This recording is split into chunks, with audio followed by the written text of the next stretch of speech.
Hello guys, कैसे हैं आप सभी। स्वागत है आप सभी का आपके अपने यूट्यूब चैनल ग्रामर मास्टरमाइंड में। दोस्तों, आज का टॉपिक होने वाला है हमारा प्रीपोजिशंस को लेकर। एंड मैं आपको ये बता दूं कि प्रीपोजिशंस अपने में एक बहुत ही इम्पोर्टेंट चैप्टर है। और ये जो भी अगर हम स्पोकन इंग्लिश हो या ग्रामेटिकली हम कुछ सीख रहे हो, कहीं ना कहीं हम ड्राफ्टिंग करते हैं, कुछ करते हैं, बहुत सी जगह हमें प्रीपोजिशन का यूज़ करना पड़ता है। इसको सही प्रकार से कैसे यूज करते हैं, ये क्या प्रीपोजिशंस क्या हैं और कि हमें क्या शो करती हैं, इसी टॉपिक को लेकर आज हम आपसे इस विषय पर बात करने वाले हैं। आपको इसकी एक कंप्लीट नॉलेज मिलेगी, तो चलिए बिना देरी किए स्टार्ट करते हैं इसको। दोस्तों, पहले चलते हैं हम डेफिनेशन, इसकी प्रीपोजिशंस की डेफिनेशन क्या है। तो देखते हैं हम। Preposition is a word or group of words that shows the relationship between a noun or pronoun and another word in a sentence. यानी प्रीपोजिशन जो है एक ऐसा शब्द है, या आप ये कह सकते हैं शब्दों का एक ऐसा समूह है जो किसी नाउन या प्रोनाउन के बीच के संबंध को दर्शाता है किसी सेंटेंस में, किसी वाक्य में। अब प्रीपोजिशंस क्या हैं, क्या शो करती हैं। देखिए, प्रीपोजिशंस जो होती हैं वो आपको कोई प्लेस या टाइम या डायरेक्शन या मैनर या कॉज, ये चीजें ये शो करती हैं। तो चलिए चलते हैं और इसको समझते हैं बहुत बारीकी से। कुछ एग्जांपल्स देखते हैं प्रीपोजिशंस के। जैसे प्लेस में अगर हम देखें तो ये कहाँ यूज होंगी। जैसे प्लेस में हम देखते हैं दोस्तों, तो ये यूज होंगी जैसे इन है, ऑन है, एट है, अबव है, बिलो है, behind, in front of, next to, between, near, far from.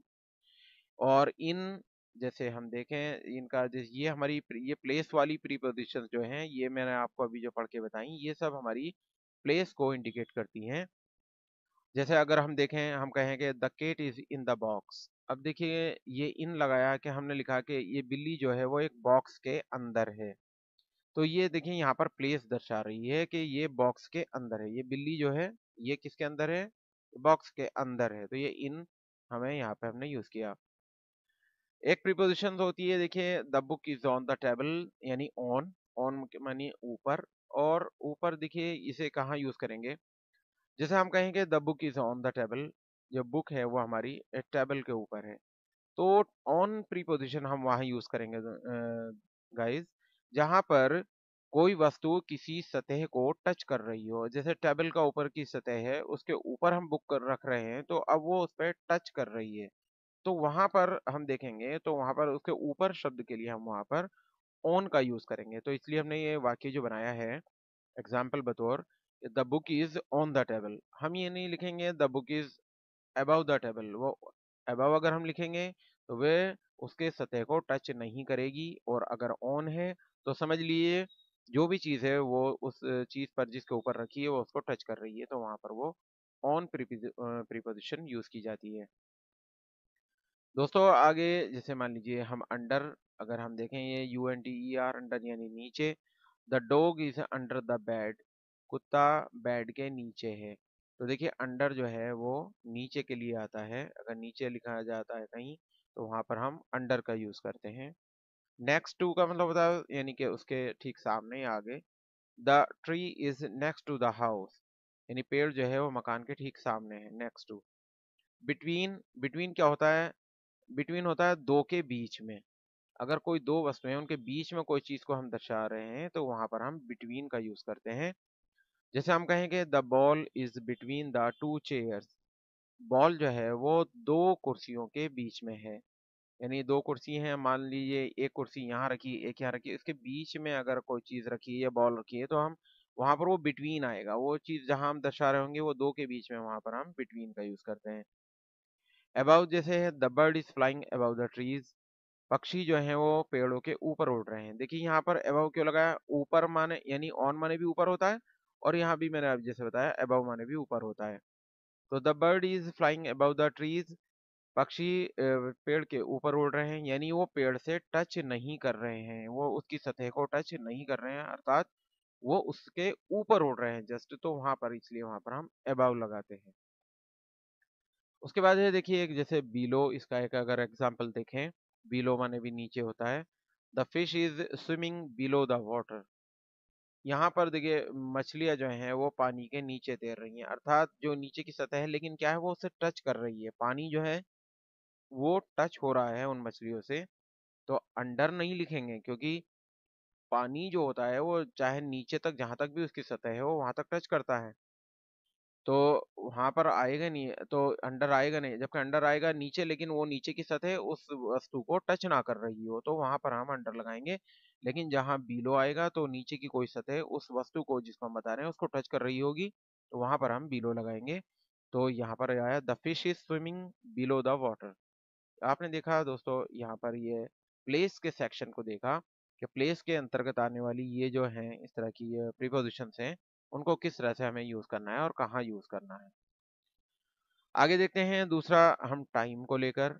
Time में आता है जैसे at, on, in, before, after, during, since, until. इनको हम किस तरह से यूज करेंगे। टाइम में अगर हम देखते हैं at, I will meet you at the park at 12 o'clock। यहाँ देखिए टाइम 12 बजे हम आपसे पार्क में मिलेंगे, या मैं आपसे पार्क में 12 बजे मिलूंगा। तो यहाँ पर देखिए टाइम से पहले हमने एट का यूज किया, ये हमें समय को दर्शा रहा है, तो इसलिए हमने यहाँ पर एट 12 o'clock लिखा है। ऑन, देखिए टाइमिंग के लिए जब ऑन का यूज करेंगे तो इसमें इस तरह से आएगा, my birthday is on the 1st of January। 1st जनवरी को मेरा बर्थडे है, यानी मेरा जन्मदिन है। तो जब हमें समय को दर्शाना है कि इस तारीख को ऑन मंडे, या कोई दिन का नाम हो या कोई महीने का नाम हो या कोई तारीख हो, तो वहां पर हम क्या करेंगे, ऑन का यूज करते चलेंगे और वो हमें टाइम को दर्शाएगी वो प्रीपोजिशन।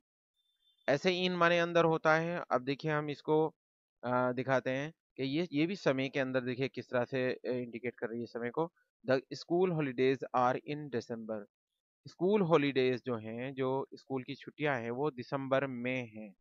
तो देखिए यहाँ समय को दर्शा दर्शा रही है, इन यहाँ पर अब समय को दर्शा रहा है, प्लेस को नहीं दर्शा रहा है।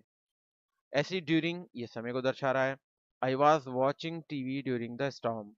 मैं तूफानी यानी तूफान चल रहा था कहने का मतलब है, और मैं टीवी देख रहा था। I was watching TV during the storm, यानी आंधी आ रही थी या तूफान आ रहा था और मैं टीवी देख रहा था। तो देखिए यहाँ जो कार्य हो रहा है देखने का, वो स्टॉर्म यानी ड्यूरिंग द स्टॉर्म, ये तूफान के यानी जो एक टाइम है, यानी कि तूफान का टाइम जो उसके लिए ड्यूरिंग या यूज किया गया है। बिफोर बोलते हैं पहले को और आफ्टर बोलते हैं बाद को। जैसे हम ये बिफोर का देखें दोस्तों, I need to finish my homework before dinner. I need to finish my homework before dinner, यानी रात का भोजन करने से पहले मुझे अपना होमवर्क फिनिश करना है, समाप्त करना है, तो या करने की ज़रूरत है। तो देखिए बिफोर डिनर, यहाँ देखिए अब क्या है कि ये भी टाइम आ गया कि डिनर इस समय यानी रात का खाने के समय, तो उससे पहले हमने बिफोर लगा दिया। ऐसे ही हम देखें अगर after, I will go to the cinema after school. School समाप्त होने के बाद यानी स्कूल की छुट्टी होने के बाद मैं जो है सिनेमा जाऊंगा। तो यहाँ पर भी टाइमिंग यानी स्कूल का टाइम समाप्त होने के बाद, यहाँ भी समय को दर्शा रही है यहाँ पर ये प्रीपोजिशन। आगे दोस्तों देखते हैं डायरेक्शन। डायरेक्शन में अगर हम देखते हैं जैसे to, from, towards, away from, through, across, over, under. तो देखिए टू का यूज करके हम देखते हैं the train is going to the station. देखिए डायरेक्शन है कि जो ट्रेन है वो स्टेशन की तरफ जा रही है, स्टेशन को जा रही है, तो ये डायरेक्शन में यानी स्टेशन की डायरेक्शन में जा रही है। तो डायरेक्शन ये जो है हमने डायरेक्शन के लिए यहाँ पर टू का यूज किया है। यानी गो के बाद मोस्टली आप वैसे भी जानते हैं कि ज्यादातर गो के बाद टू ही आता है डायरेक्शन के उसमें जब हम प्रीपोजिशन का यूज करते हैं। फ्रॉम जब हम कहीं से करके आता है, जैसे I came to school from home. मैं स्कूल को आया घर से। ये दोनों में डायरेक्शंस आ रही हैं। यहाँ पर टू लगाया कि मैं स्कूल को आया, आई केम टू स्कूल, मैं स्कूल को आया, फ्रॉम होम घर से। तो एक घर से आने की डायरेक्शन हो गई और स्कूल को जाने की डायरेक्शन हो गई। टू और फ्रॉम का यूज इसमें मैंने आपको समझा दिया। इन टू देखिए कहाँ लगाते हैं, जैसे ये लिखा है the child ran into the house. Into का यूज दोस्तों वहां पर करते हैं, पहले इसका मैं आपको हिंदी बता दूं। The child ran into the house, बच्चा घर के अंदर दौड़ा। घर के अंदर को दौड़ा, यानी घर के अंदर गया, तेजी से गया या दौड़ कर गया। तो जबकि हम ये लिख सकते थे the child ran in the house, लेकिन हमने देखिए अगर लिखते तो ये गलत हो जाता, क्योंकि रैन यानी दौड़ा, इस इट मीन्स के जब वो दौड़ रहा था तो गति हो रही थी। जब कोई गति होते हुए कोई कार्य होता है और वहां पर हम प्रीपोजिशन का यूज करते हैं तो वहां पर इनटू लगाते हैं। जैसे the child ran into the house, हम ये कह रहे हैं कि बच्चा घर के अंदर को तरफ दौड़ा या अंदर को तेजी से दौड़ा। तो जब वो अंदर को हम शब्द कह रहे हैं इन, तो वो दौड़ रहा था, यानी उस टाइम वो मोशन में था, वो रुका हुआ नहीं था बल्कि मोशन में था। तो इसलिए हमने जब मोशन वाली चीज आती है तो इनटू लगाते हैं। जैसे अगर हम एक सेंटेंस इसके अलावा भी अगर देखें, हम ये कहें the boy was the boy jumped into the river. तो देखिए जम्प्ड इनटू द रिवर हम क्यों लिख रहे हैं? हम यूँ लिख रहे हैं कि लड़के ने नदी में छलांग लगाई। तो जब कोई छलांग लगाता है नदी में तो कुछ देर तक वो अंदर को मूवमेंट होता है, उसका अंदर को जाता है। ऐसे नहीं उसने छलांग लगाई पानी के ऊपर वो वहीं रुक गया, बल्कि अंदर को जाता है, बाद में ऊपर को आता है। तो वहां पर भी गति हो रही होती है गति के साथ। तो देखिए वहां भी हम वही यूज करते हैं, into the boy jumped into the river. ऐसे ही देखिए आउट ऑफ, यानी आउट ऑफ का मतलब के बाहर होता है। The dog jumped out of the car. तो देखिएगा the dog jumped out of the car, यानी कुत्ता जो था कार के बाहर जंप कर गया, कार से बाहर कूद गया। तो जब कहीं से मोशन के थ्रू हम बाहर निकलते हैं, हमारे मूवमेंट होता है और हम बाहर की ओर होते हैं, तो आउट ऑफ लिखा जाता है। जैसे I just came out of the room, अगर हम ये कहें कि मैं जस्ट अभी कमरे के बाहर आया, तो आउट ऑफ, ये आप ध्यान रखिएगा जब मोमेंट आपका हो रहा हो और कहीं आप आउट हो रहे हो तो ऑफ जरूर लगाइएगा उसके साथ में, आउट ऑफ।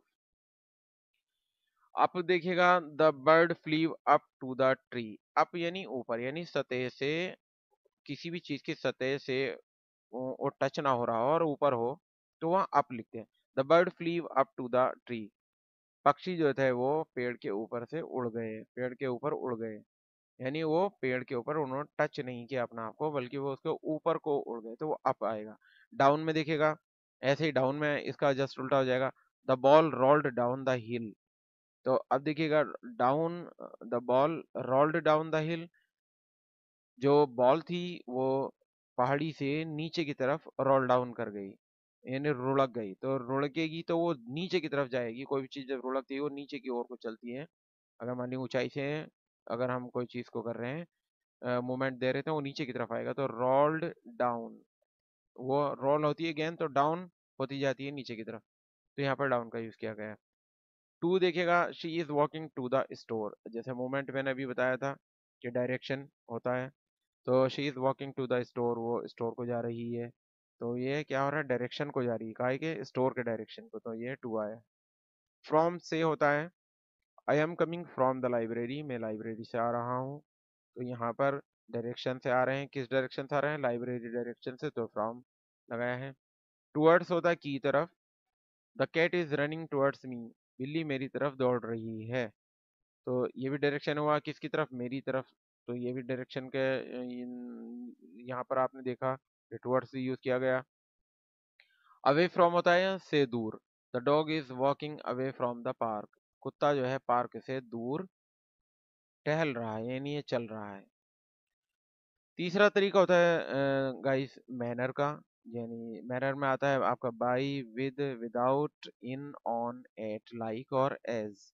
ये जहाँ पर मैनर हमें शो कर रहा हो, जैसे she open the door with her की, देखिए उसने अपनी चाबी से, जबकि फ्रॉम माने से होता है, यहाँ फ्रॉम नहीं लिखेंगे बल्कि विद आएगा, उसने अपनी चाबी से दरवाजा खोल दिया, she open the door with her key. From हर की नहीं लिखेंगे, वो गलत हो जाएगा, she open the door with her की, उसने, ये उसका एक मैनर है, यानी ये एक मैनर है कि ताला काहे से खुलता है, ये कोई भी डोर वगैरह अगर वो लॉक है तो काहे से खुलेगा, वो चाबी से खुलेगा, तो वो एक मैनर है वो। तो यहाँ इसलिए वो फ्रॉम ना लिखे हम क्या करेंगे, यहाँ पर हम विद लिखेंगे। ऐसे ही I can not see without goggles, goggles, मैं बिना चश्मे के नहीं देख सकता हूँ। तो देखिएगा विदाउट यहाँ पर जो है ये एक तरीका है, यानी अगर किसी को नहीं दिखाई देता, किसी की आई साइट वीक है, तो वो क्या करता है, वो गॉगल्स यूज करता है, वो ग्लासेस यूज करता है, जो भी नंबर उसको फिट होता है वो उसको यूज करता है। तो यहाँ पर देखा आपने कि यहाँ पे भी ये चीज़ है, मैनर है एक तरीका। अगर आपको नहीं दिखाई देता एक तरीका क्या है, एक मैनर क्या है, कि आप गूगल लगाकर आप देख सकते हैं। यूं ही आगे आप देखेंगे, I will complete this work with in 2 days। एक देखिए, मैं इस कार्य को 2 दिन के अंदर अंदर पूरा कर लूंगा। यानी एक मैनर, एक ढंग है कि मैं, एक तरीका है कि मैं इसको 2 दिन में समाप्त कर लूंगा, 2 दिन के अंदर अंदर। तो विद इन लिखेंगे, इन नहीं लिखेंगे बल्कि विद इन लिखेंगे। ऐसे ही हम अगर आगे देखते हैं, तो he was dismissed from the job by the boss. He was dismissed from the job by the boss. Boss के द्वारा उसे नौकरी से निकाल दिया गया, डिसमिस कर दिया गया। तो यहाँ पर बाई यूज किया गया है, बाई द बॉस। यहाँ पर ये प्रीपोजिशन यूज की गई। ये एक तरीका है, एक मैनर है कि डिसमिस कौन करेगा, जो जिस चीज का बॉस होगा, जो उसका जो एम्प्लॉयर होगा वही करेगा, यानी कि जिसने आपको नौकरी पे रखा है तो उसको पावर होती है कि वो आपको डिसमिस कर सकता है। ऐसे ही आप देखेंगे, ईट इन लिमिट, के लिमिट में खाओ पियो।